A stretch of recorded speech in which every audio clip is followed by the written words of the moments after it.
Este programa es posible gracias al equipo conformado por Gitanjali Suárez, Inmaculada Sebastiano, Melanie Pieruzzi, Carlos Javier Virgües y Giancarlo Caraballo.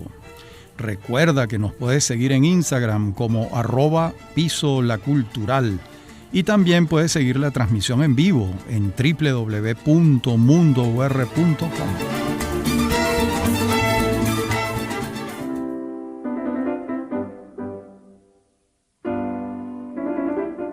Bienvenidos todos a Venezolanos, un programa sobre el país y su historia.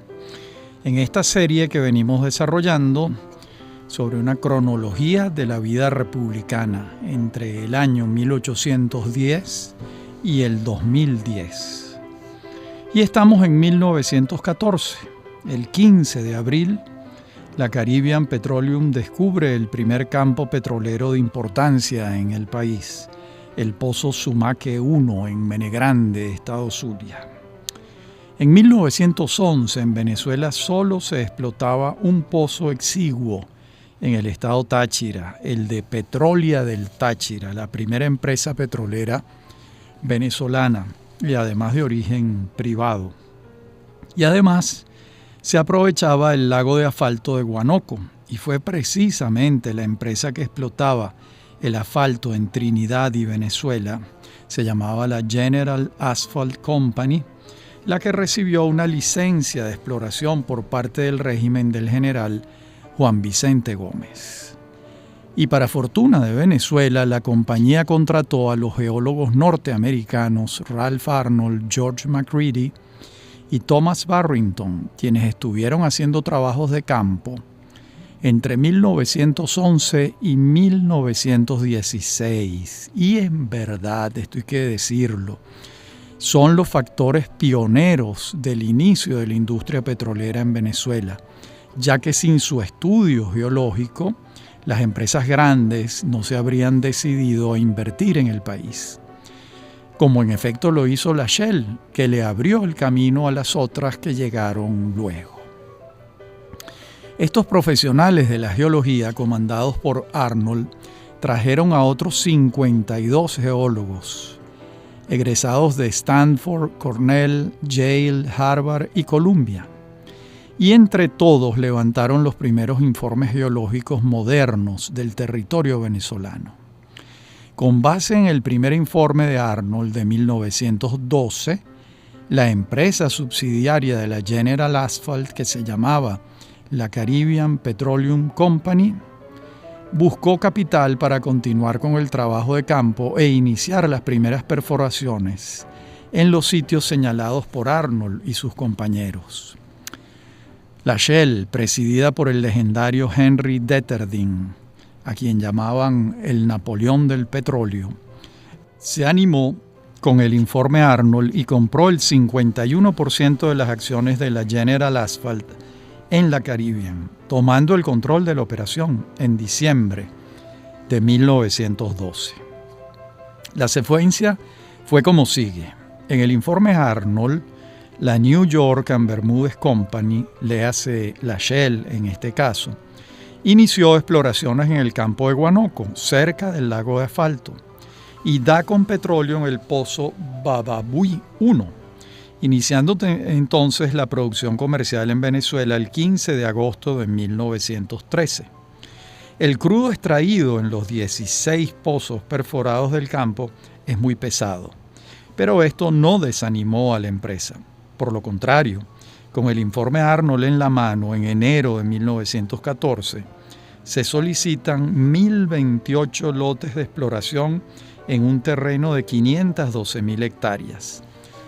Dando como resultado el descubrimiento del primer gran campo petrolero de Venezuela, el de Menegrande.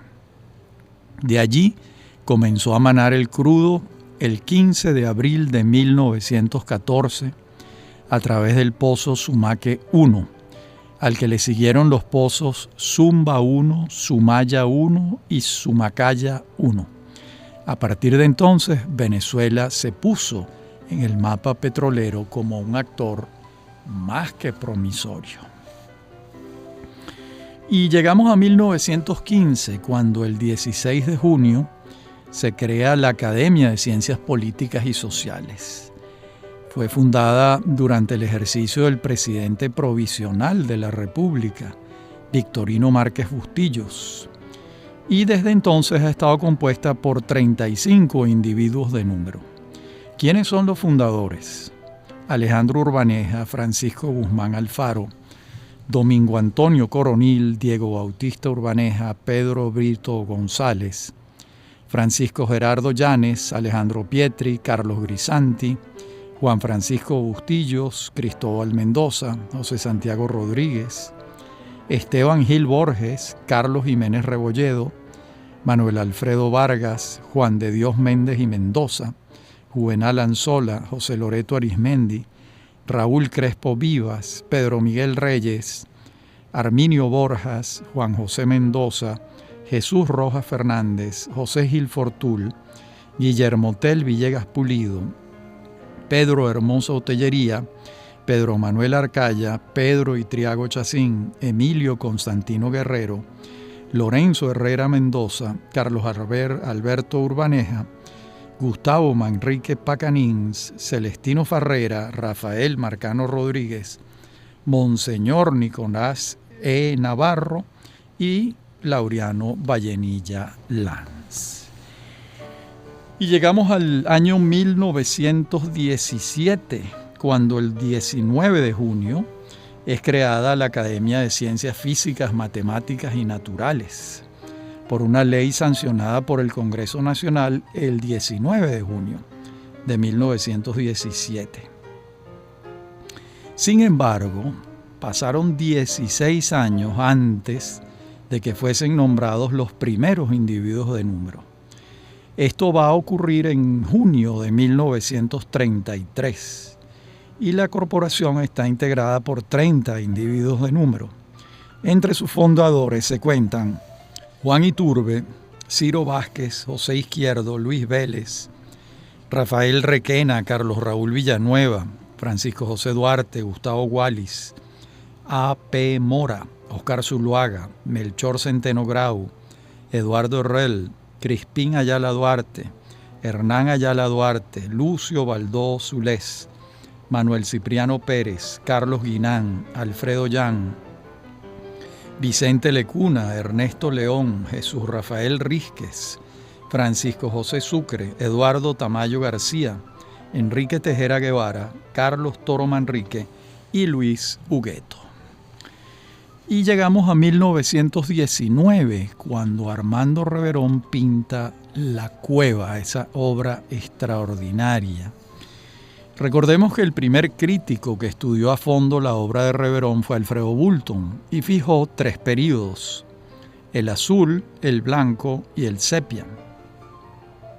Los años azules van forjándose desde su regreso de Europa y se nutren de las imágenes de los maestros españoles, de Nicolás Ferdinandov, el pintor ruso que vivió en Venezuela un tiempo, y obviamente de las propias inclinaciones de Reverón. El año de 1919 es la fecha que calza en una obra valiosísima, La Cueva. Vamos a leer qué afirma Alfredo Bulton de esta obra. En esta obra, la atmósfera cuenta como elemento fundamental en la concepción del tema.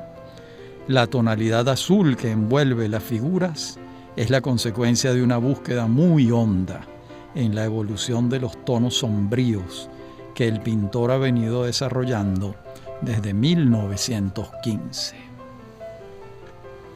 Y 2 años después, en 1921, Lisandro Alvarado, el sabio larense, publica Glosario de Voces Indígenas de Venezuela. Es difícil discernir entre las facetas del polígrafo Alvarado, aquellas en las que alcanzó cotas más altas, pero no cabe la menor duda de la validez de sus aportes. Y además de polígrafo, Alvarado era un polímata, un sabio. Su obra de filólogo y lexicógrafo es, por decirlo menos, asombrosa. Fruto de sus investigaciones y sus divagaciones por la geografía nacional, esculcando el habla de la gente, son estos libros: Ideas sobre la evolución del español en Venezuela. Este es un libro de 1903. y este ya anuncia la sólida vocación de este tocuyano y es presagio de este otro, Glosario de Voces Indígenas de Venezuela, de 1921, un libro fundamental para estos estudios. Y luego, al año siguiente, publica Alteraciones fonéticas del español en Venezuela, en 1922. Y en 1929 publica Glosario del Bajo Español en Venezuela. Esta es una faceta de la obra de este médico, Lisandro Alvarado, que además era dromómano. ¿Qué quiere decir esto? Que se movía por el territorio nacional. Vivió en probablemente una veintena de pueblos, con su esposa y sus hijos, y su carreta y sus libros. Iba investigando todo lo que formaba parte de sus intereses, no solo la lexicografía y la filología, sino la medicina y, por supuesto, la historia. Y también las ciencias naturales, que le interesaron mucho. Y en 1922, la Standard Oil descubre el campo Los Barrosos II, en la cuenca de Maracaibo. El 14 de diciembre, el pozo Los Barrosos II de la Venezuelan Oil Concessions, es decir, de la Shell, estalla violentamente y dispara a la superficie miles de barriles diarios durante varios días antes de que pueda ser controlado el chorro petrolero poderosísimo que está emanando.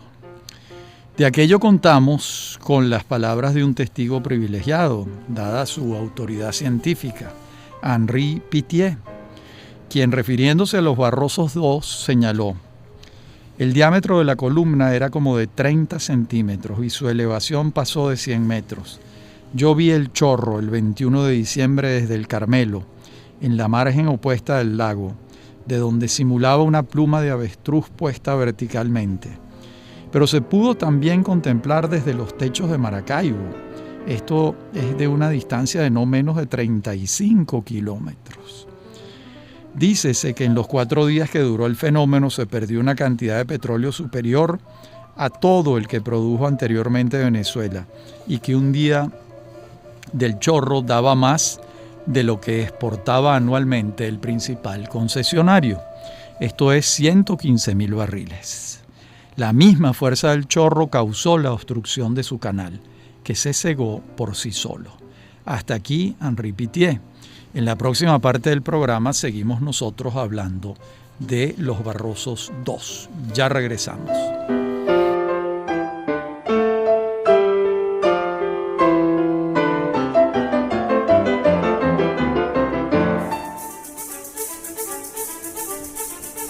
En breve continúa Venezolanos.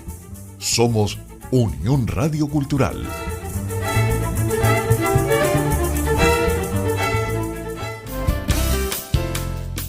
Estás escuchando Unión Radio Cultural.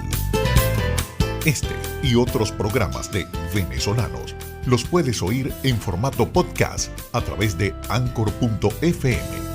Para alguna sugerencia sobre este espacio, pueden escribirnos al correo rafaelarraiz@hotmail.com.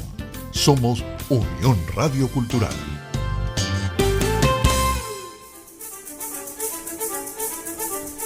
Estamos de regreso con Venezolanos. Somos Unión Radio Cultural.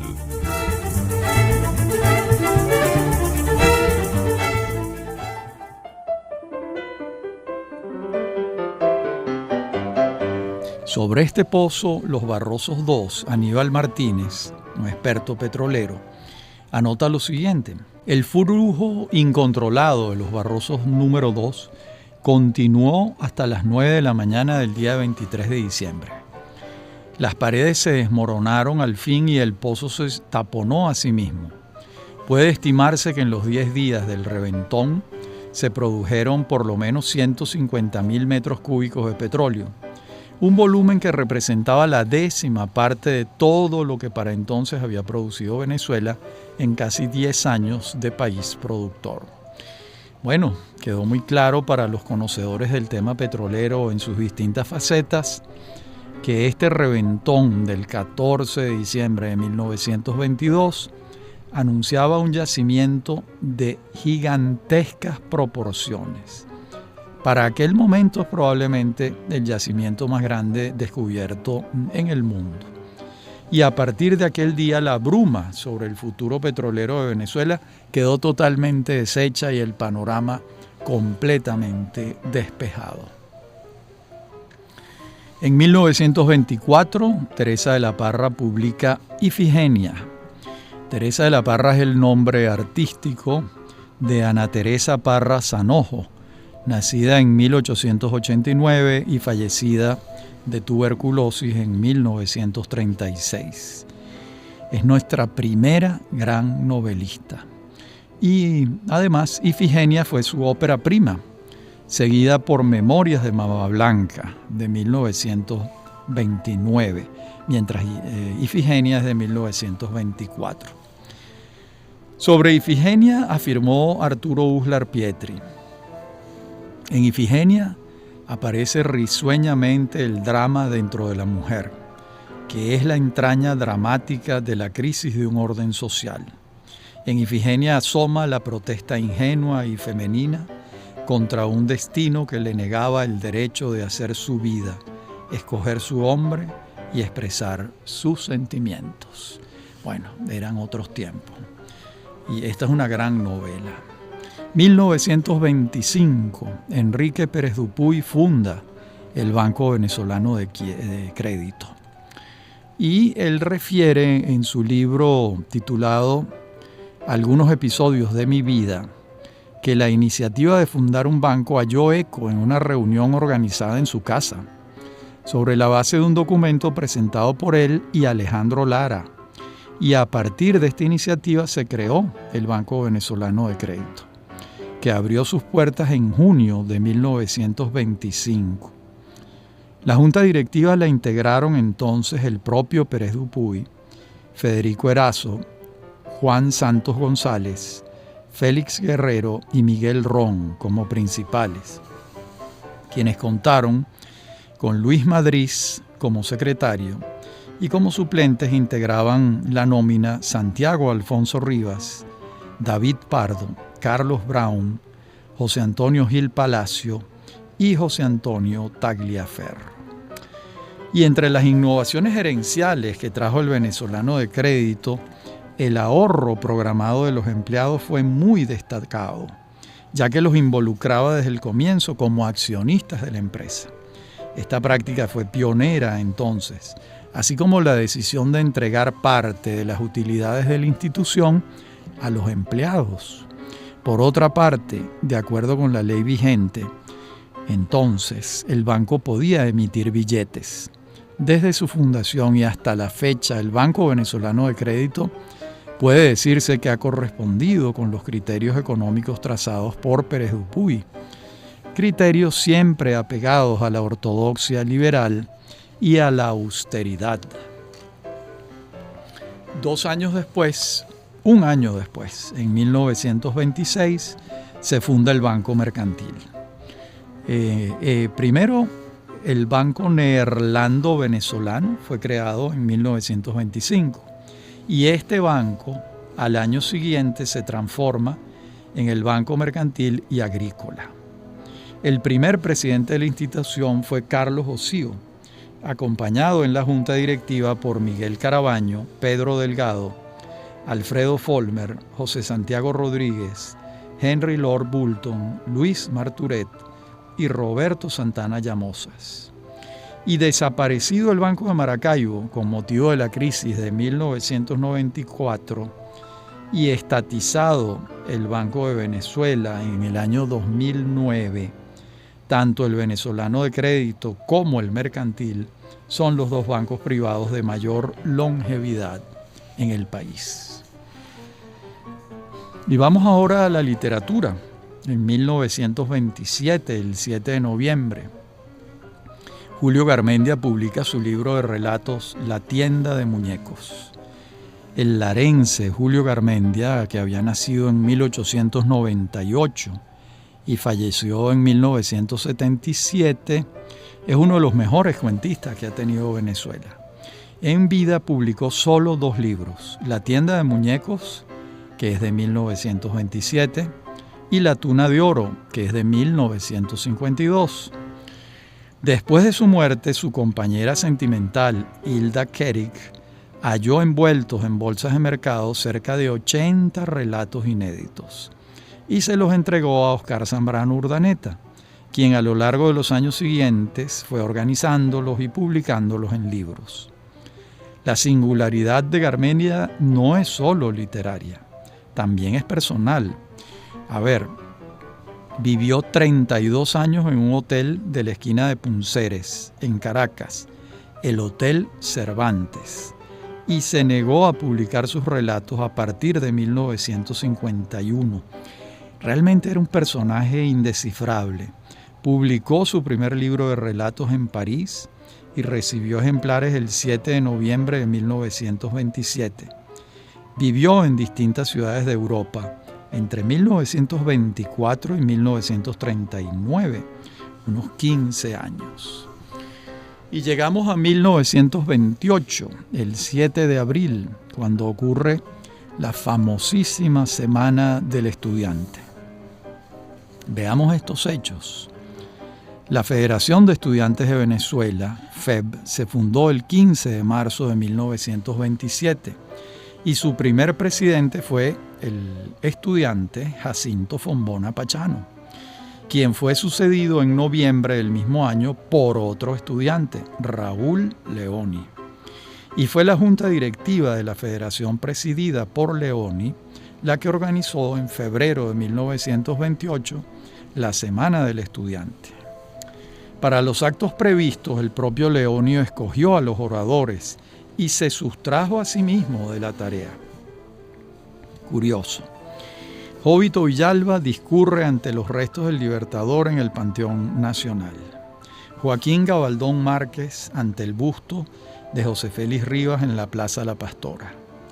Antonio Arraiz, Jacinto Fombona Pachano y Pío Tamayo recitan sus versos en la coronación de la reina de los estudiantes, Beatriz I, y Rómulo Betancourt enciende los ánimos con un discurso interpelante.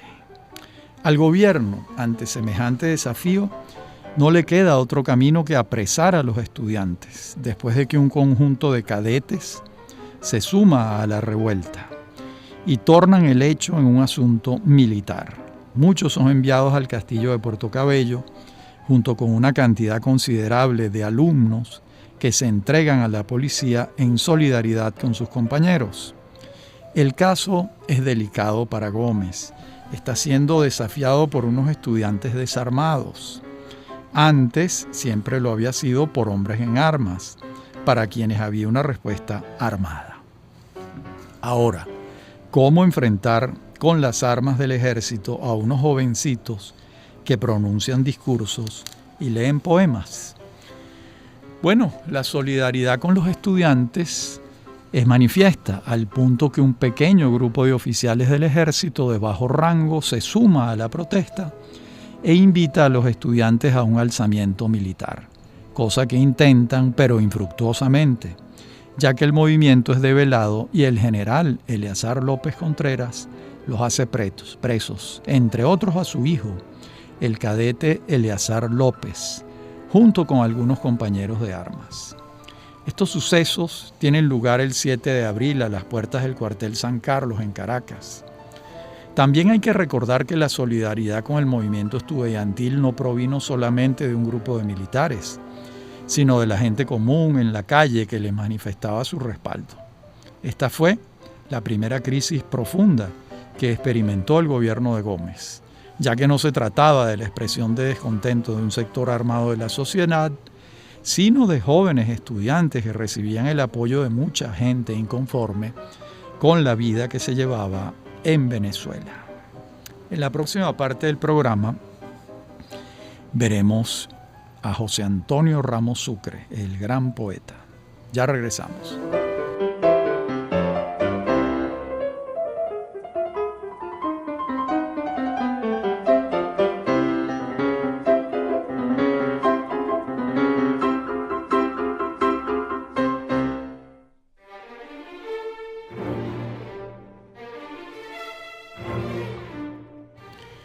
La poesía de Ramos Sucre obliga a una relectura de la poesía venezolana y coloca sobre la mesa un racimo de preguntas y de paradojas. Mientras la crítica se empeña en la tarea de fijar los límites temporales entre el romanticismo, el modernismo y la vanguardia, Ramos Sucre está llevando a cabo la operación más moderna que pueda imaginarse, pero sus contemporáneos no pueden advertirlo. El ruido de su extraña personalidad, el equívoco al que fue afecto en su escritura, su aparente desvinculación de la historia patria, su desinterés por las corrientes literarias del momento, todo esto contribuye con la confusión. Entonces, era difícil ver que aquel poeta trabajaba con uno de los recursos más antiguos y por ello más modernos, como es el de las máscaras. Entonces era difícil ver que en su buscada impersonalidad, su querida neutralidad, se le daba una estocada a los fuegos individualistas del romanticismo y al oropel retórico del peor modernismo. Era difícil advertir que la poesía se enriquece en contactos con otros géneros, con otros discursos, con otras disciplinas. Entonces era difícil ver con claridad que el grito romántico o su lamento paralelo no son las únicas armas con las que el poeta trabaja su interioridad. Entonces era difícil advertir que en el enmascaramiento de Ramos Sucre, lejos de operarse un extrañamiento de la realidad, estaba en funcionamiento una crítica de esa realidad misma, por vías especulares, paródicas, irónicas y hasta humorísticas. Y este mismo año del que estamos hablando, que es el año 1928, cuando se publica Las Formas del Fuego, este libro extraordinario de José Antonio Ramos Sucre, pues Vicente Emilio Sojo escribe su primera obra, Polifonías. El gran músico y compositor nació en Guatire en 1887 y falleció en Caracas en 1974. Con ocasión de la fundación del Orfeón Lamas, el maestro Sojo escribe su primera obra, Polifonías. En 1930 funda la Orquesta Sinfónica de Venezuela, hoy en pie. Además, fue director de la Escuela de Música José Ángel Lamas y compilador de cerca de 200 canciones del folclore nacional. Su magisterio musical en Venezuela es de grandes proporciones.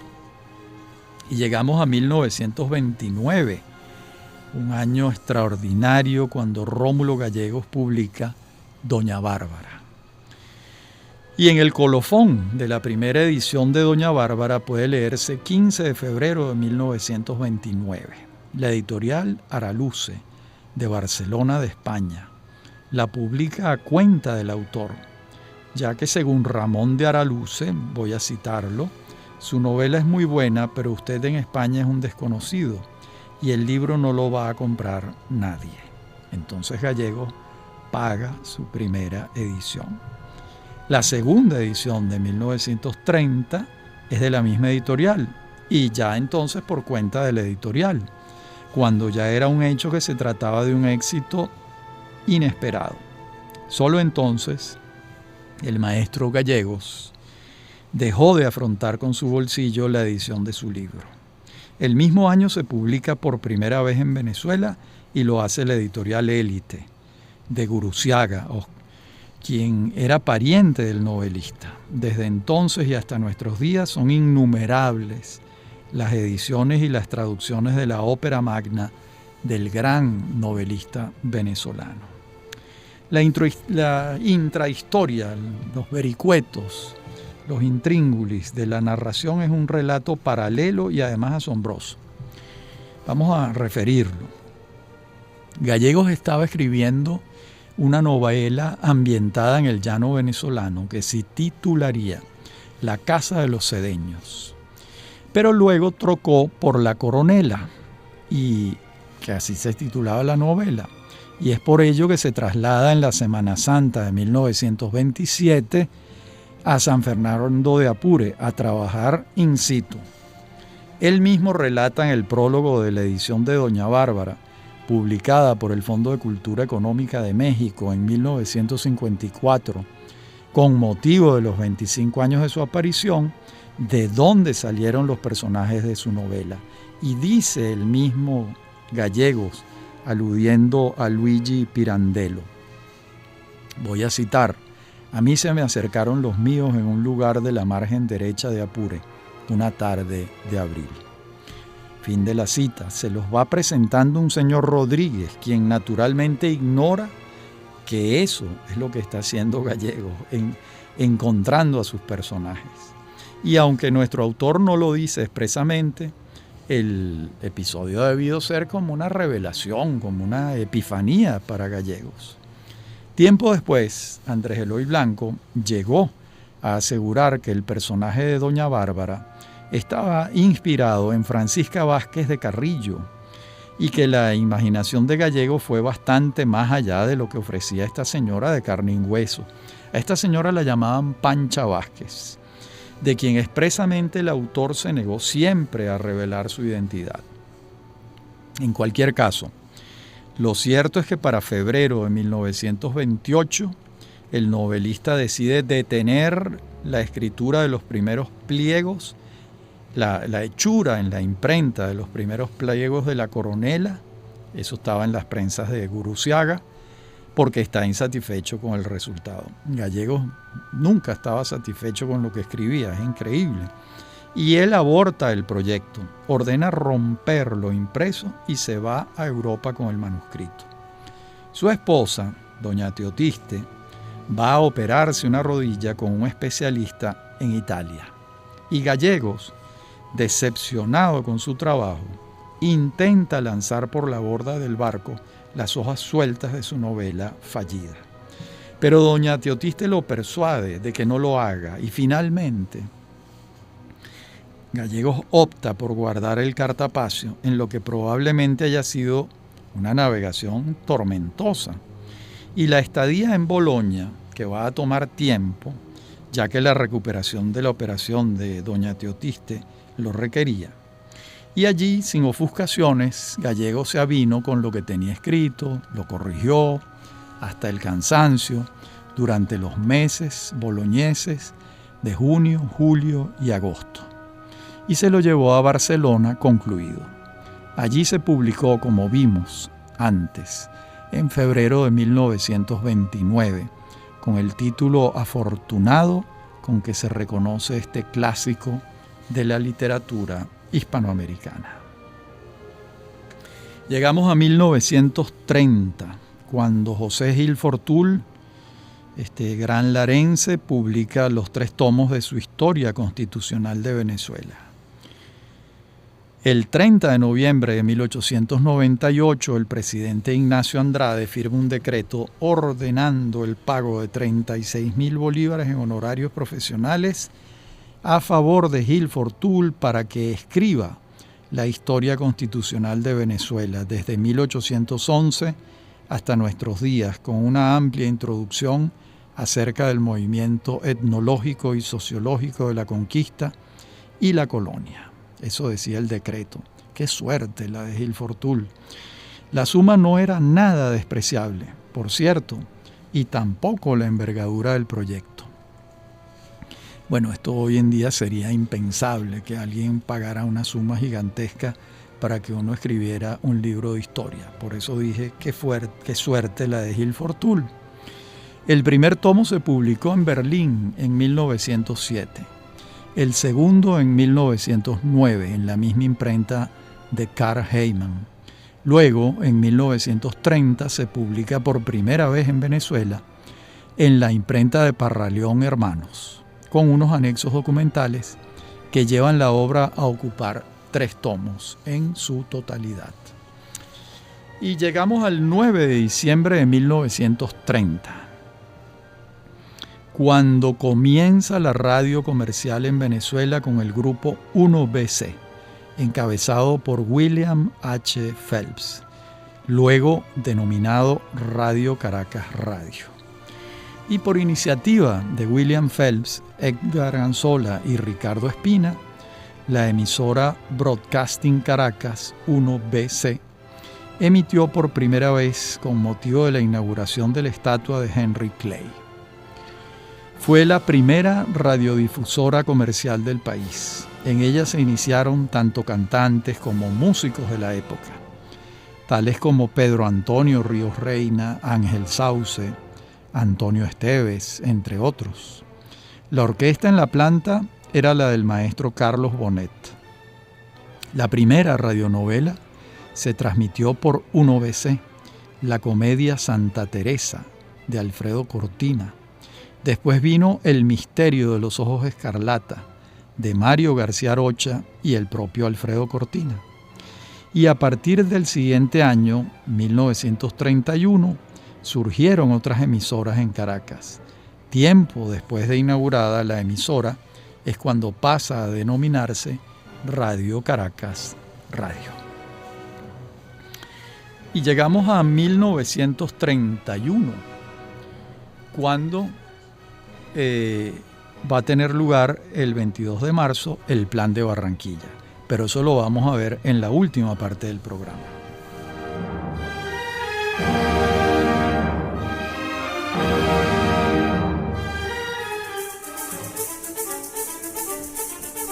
En breve continúa Venezolanos. Somos Unión Radio Cultural.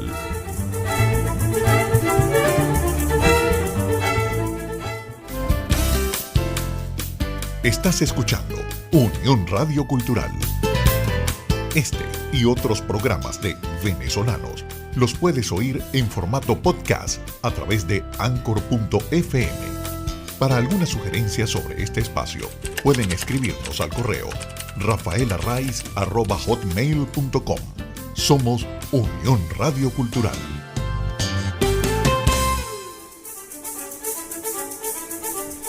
Estamos de regreso con Venezolanos.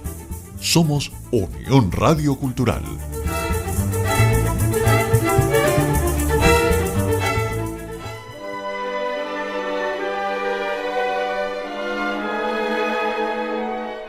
El 22 de marzo de 1931 se firma en la ciudad colombiana y costeña de Barranquilla un documento que ha sido fruto de muchísimas horas de discusiones y trabajo. Se trata de un diagnóstico de las causas de la situación de Venezuela y un plan de acción.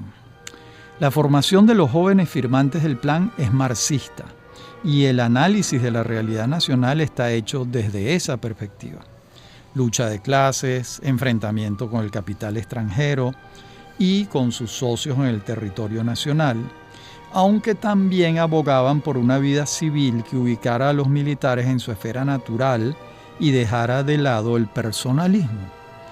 También claman por la libertad de prensa, por la alfabetización, por la autonomía universitaria, por la convocatoria de una Asamblea Nacional Constituyente. Y si uno lee el plan con detenimiento, arroja una perspectiva marxista para el análisis de las relaciones económicas y otra, más liberal, en la esfera propiamente política, ya que proponían un sistema democrático, con respeto a la pluralidad de pensamiento, y no un régimen de partido único como en la Unión Soviética. De tal modo que el documento es, desde el punto de vista de la filosofía política, híbrido. Las discusiones que produjo el plan entre los dialogantes, la mayoría de las discusiones eran por cartas, comenzó a producir diferencias de enfoque, matices distintivos.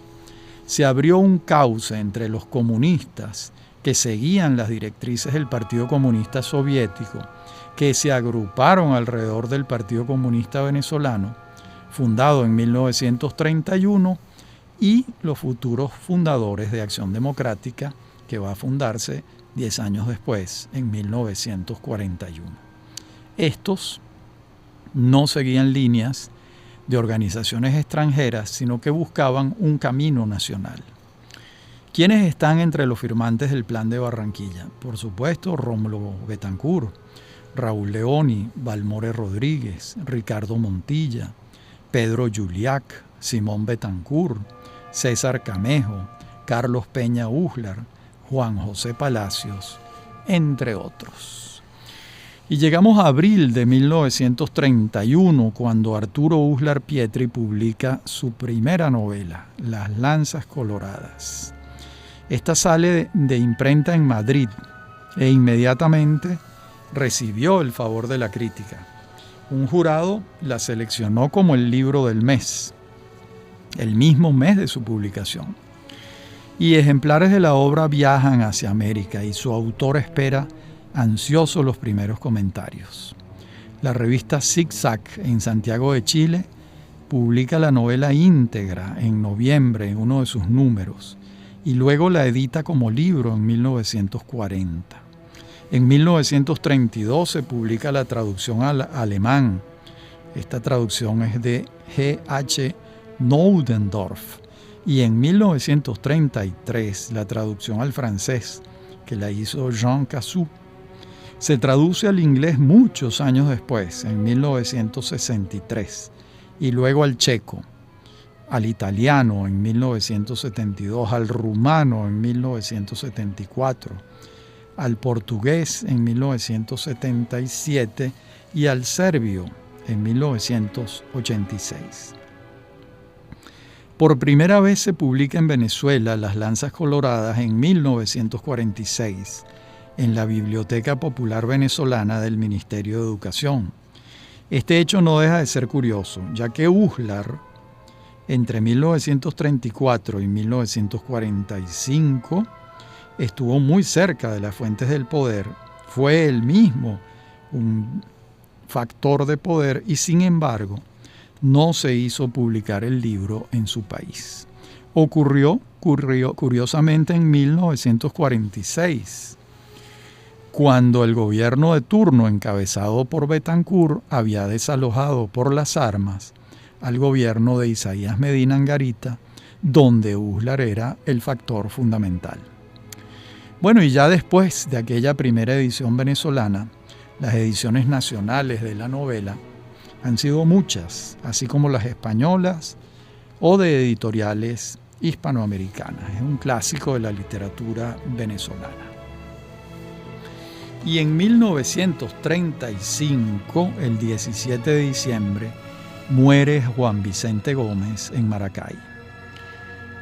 Este es un acontecimiento que precisamente Uslar Pietri contempla de cerca por su amistad con los hijos del general Gómez, y él estaba presente allí en el momento de la muerte de Gómez. Voy a citar lo que él dijo. Estaba allí cuando él murió, en el alto de la casa, como a 11:45. Al minuto bajó Santos Matute Gómez y llamó al general López Contreras y le dijo: acaba de morir el benemérito general Juan Vicente Gómez. Trasladaron el cadáver para Maracay en la madrugada, en un furgón, por la carretera de Las Delicias.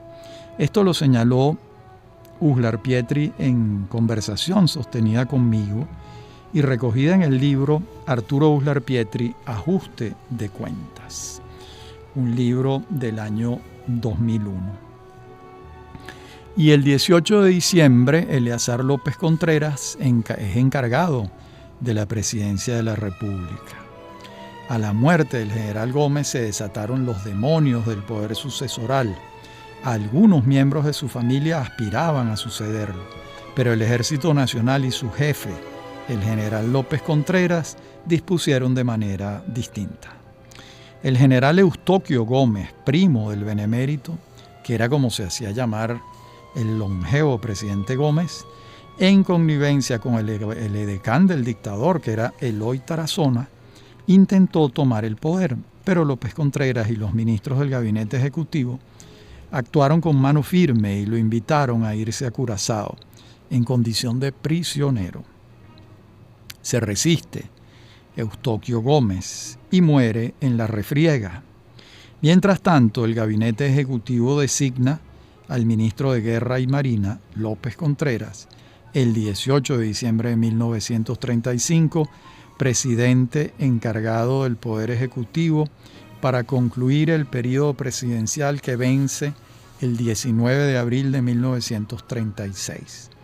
Luego, el 31 de diciembre de 1935, es ratificado en su cargo provisorio por el Congreso Nacional.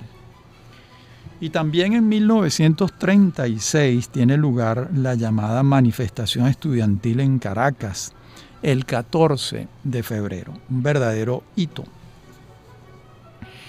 En la mañana del 14 de febrero de 1936 se reúne en la Plaza Bolívar un grupo de manifestantes en contra de la suspensión de garantías y de los mecanismos de censura implementados por el gobierno.